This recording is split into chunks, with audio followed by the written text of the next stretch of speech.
How's it going, everyone? Welcome back to New Game Plus. I'm Bryce Newberger, and today I wanted to talk about a game that I kind of sleep on myself. This game is the Funkoverse game. I first found this, I didn't even know this was a thing. I'm not much of a Funko Pop guy, which is funny because a lot of people thought I would be, and an office mate handed me one once upon a time when I worked in a call center, and then people thought that I got it, so they continue to hand me Funkoverse stuff or Funko Pops, so somehow it found me. But I was at Goodwill, and I found this a few years ago. I found the Funkoverse Harry Potter, and I thought that's interesting. I opened it up. It had all the parts. The box was a little rougher wear, but for the most part, it had well, not for the most part. Literally, it had everything. So the miniatures are cool. My kids enjoy Harry Potter. I enjoy Harry Potter. And it's got some cool components with these dice that it has. That it's got interesting character cards. And let me show you guys a little interior of the box here. So, right, it's got cool characters, it's got interesting dice, and then it's got even like the markers that they use are kind of cool gems, which you can actually find stuff very similar to these in the aquarium area of your local Walmart. And then they've got other tokens and abilities. And so as someone who's grown up playing Warhammer, right? I've been playing Warhammer since 3rd edition, and I was probably way too young to get involved with Warhammer, but it didn't stop me. Now I've got 4 boys of my own, and so we play a lot of games, we play a lot of war games. And I say I sleep on this because I went out and then I went antique shopping, and this place called Brass Armadillo.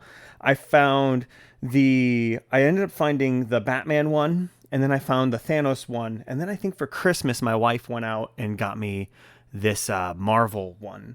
And, the Harry Potter one, I had it for a while, and we played it, and it was fun, and then we didn't go back to it. And as we kind of sat on it, I thought, well, maybe it was the characters, because I wasn't really a Harry Potter fan until I was in my 30s. About 30 years old is when I watched all of the Harry Potter movies, maybe 29, 28, somewhere around there. So I didn't grow up with it, right? It's cool, good story, but it wasn't, I was a Star Wars kid, right? And when Marvel started making their stuff, I was also an adult, but I was really into that. So I thought maybe it's the characters, right? So I thought maybe getting Thanos and these, Marvel and DC, Batman, maybe that would inspire me. But I bought these, and they just sit on my board game shelf.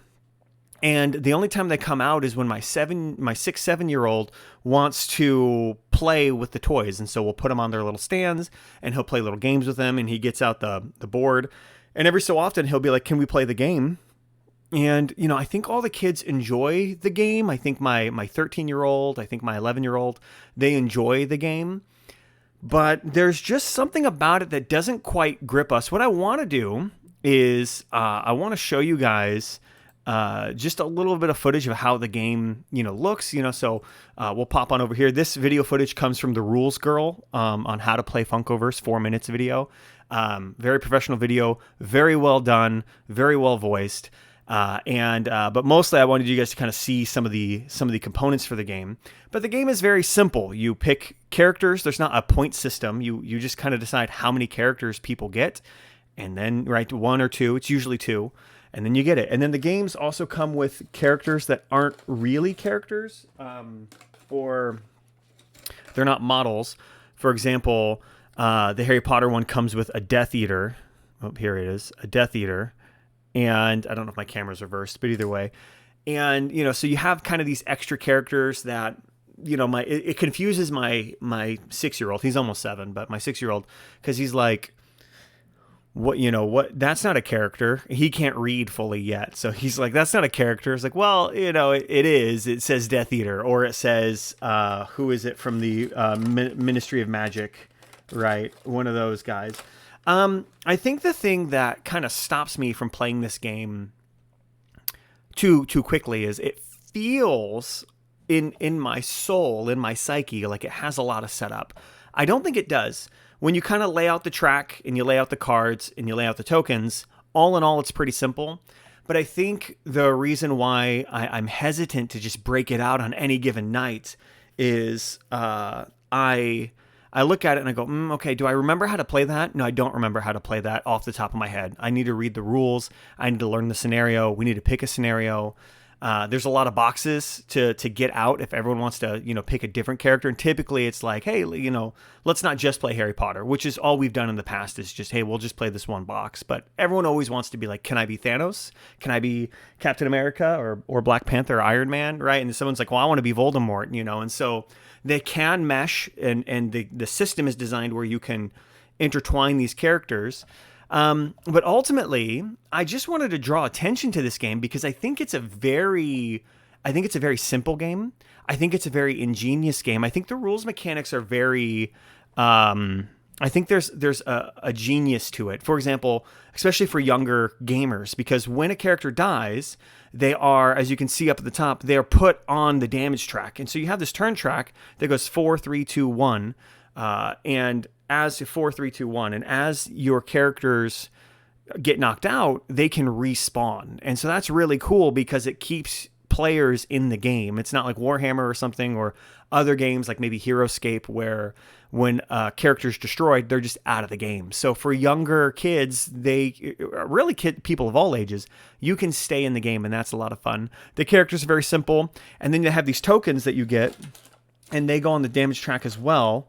And as you spend a token to do a special ability, you put it on a certain number on the track, and then every turn it moves down until after it hits 1, you receive the token back into your inventory of tokens, into your pool of tokens, and you can spend that token again to use a special power. So the game is really not that difficult. It's not that hard. It's very simple. It's easy to set up. It's easy to play. And it's one that I felt like I've been sleeping on a little bit. So I think that this game needs a little bit more love from me, and I think it needs a little bit more love from the community.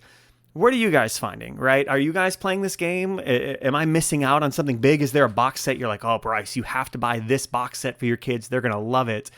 Or is there another game out there that's kind of like this that can inspire more gameplay, that can, draw more, maybe draw me in a little bit better, draw my kids in a little bit better? What are you guys going through? What are you experiencing with this game? What games out there like this could you recommend? There's a few that I'd like to cover, and I'd like to someday get my hands on the Star Wars Epic Duels game, which I owned as a kid and was lost to some garage sale by the time I was a teenager. And I think that would be a really fun, similar board game battle style game that I'd love to show you guys someday. All right, I'll see you guys on the next one. I hope you've been pointed to something that you didn't know about, or maybe reminded about something that you've already known and been encouraged to maybe find it in your local store, blow some dust off, pick it up on Amazon, whatever the case may be, and just get out there and ultimately play with your families. That's what I'd like to encourage everyone to do more. Just play with your kids more, play with your friends more, play with your wives and spouses and husbands more, and just have fun together. All right, I'll see you guys on the next one. Bye.